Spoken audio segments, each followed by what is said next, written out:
السلام عليكم ورحمة الله تعالى وبركاته. نتمنى ان شاء الله تكونوا بخير وعلى خير. اليوم غنقترح عليكم وصفة ديال تحلية بالرايب والفواكه. تبعوا معايا المراحل وطريقة التحضير.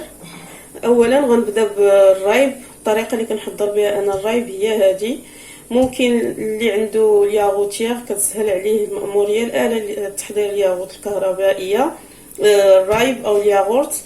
انا كنحضرها بطريقه التقليديه اللي عندي هنايا 3 معالق ديال السكر ما عامرينش. السكر كيبقى على حساب الذوق. لتر ديال الحليب، واحد ياغورت فاني. غنعزل هنا ربع لتر ديال الحليب كي شفتوا معايا. ها هي ربع لتر ديال الحليب.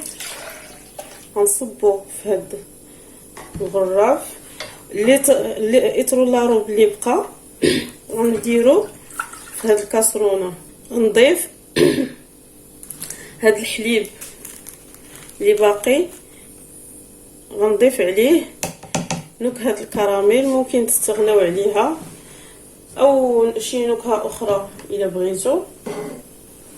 تكتفيو غير بالنكهه ديال اللي غيعطي فيه دانون حتى هي كتجي مزيانه.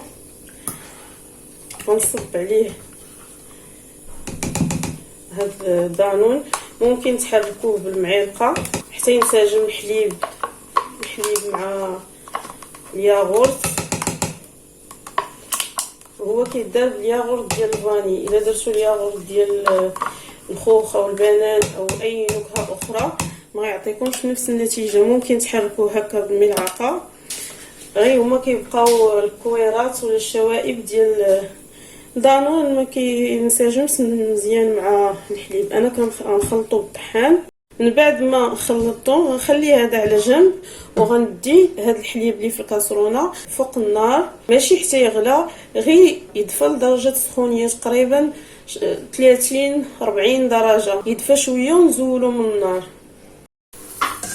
انا عملت الحليب فوق النار. غنحركو باش ما يبقاش لينا السكر تحت. كيف ليكم حتى يدفى شويه، حيد منه البروده ويدفى، وغادا نزولو من النار. من بعد ما دفيت هذا الحليب فوق النار باش كتعرفوا يا اما الى عندكم ميزان تاع الحراره اللي كنقيسوا به درجه حراره السوائل، غتشوفوا ما بين 30 35 حتى ل 40 درجه ما تفوتوهاش، او تقيسوا بصبعكم باش تعرفوا درجه الحراره اللي باغينها. كي قلت لكم فايت دافي بشويه. كنحرك بحال هكا وكنجيب الخليط اللي فيه الحليب ودانون وكنصبو عليه، وكنبقى نحرك حتى يمتزجوا هاد العناصر هاد الخليطين بجوج بيهم مع بعضيتهم. من بعد ما حركتهم مزيان غنجيب الكؤوس اللي غنقدم فيهم هاد التحليه. انا غندير هاد الكؤوس ديال الزعزع حيت الحجم ديالهم كبير، حيت كي قلت لكم هذه بالرايب والفواكه. طبقه غتكون ديال الرايب وطبقه غتكون ديال الفواكه. غنصب في اناء باش يسهل عليا نخويهم في كؤوس. غنصافهم بحال هكا باش ندير فيهم نفس القياس باش يجيني الشكل ديالهم متجانس. وغنبدا نصب نفس المقدار في الكؤوس كاملين. تقريبا غنعمر نصف ديال الكاس. هاد الكميه اللي درت ديال الحليب كتخرج ليا يترو مع واحد ياغورت ديال الفراوله كتخرج 8 ديال الكؤوس ديال العنبه. اي من هاد القياس غنعمر هاد الكؤوس ب5، وغنزيد غيبقاو ليا شي 3 الكؤوس تقريبا ديال العنبه، حيت انا بغيت ندير غير النص. من بعد ما صبيت الحليب اللي عندي في الكؤوس كاملين غنعملهم في الطنجره الضغط اللي مخليها غير للرايب.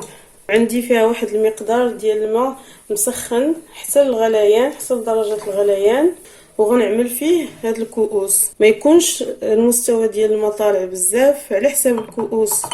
عباره الكؤوس اللي غديروا تقدروا تضيفوا ليه النكهه ديال الفريز الا بغيتو تحصلوا عليه اللون ديالو غوز بمذاق الفريز، او نكهه البيستاش اللون ديالو اخضر بنكهه البيستاش.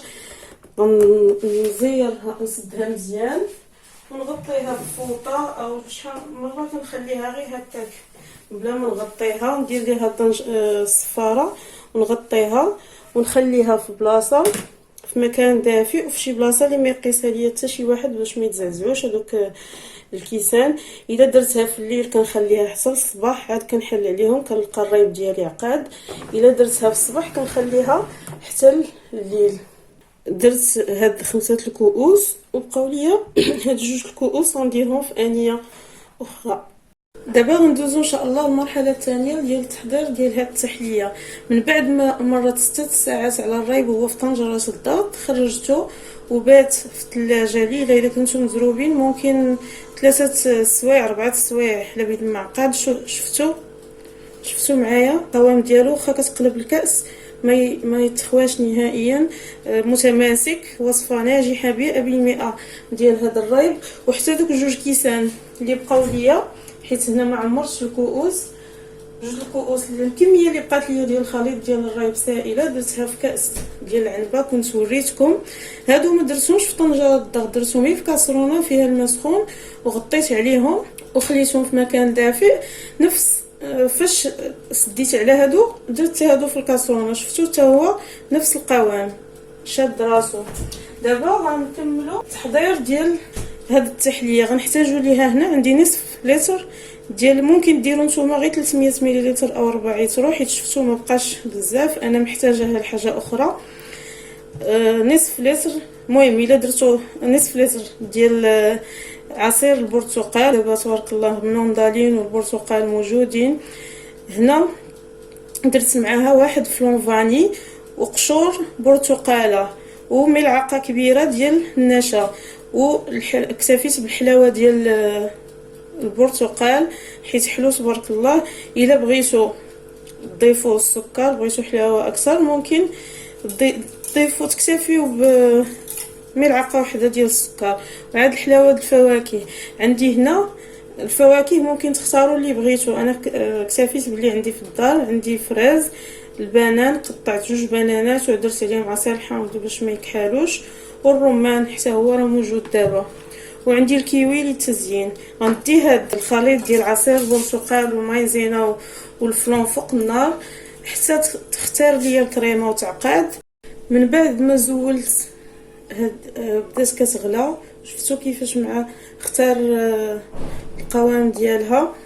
غناخذ هاد الفواكه ونحركهم غير بيدي نقيين ومغسولين. ممكن كي قلت لكم تضيفوا مع التفاح او البعويد الجاز.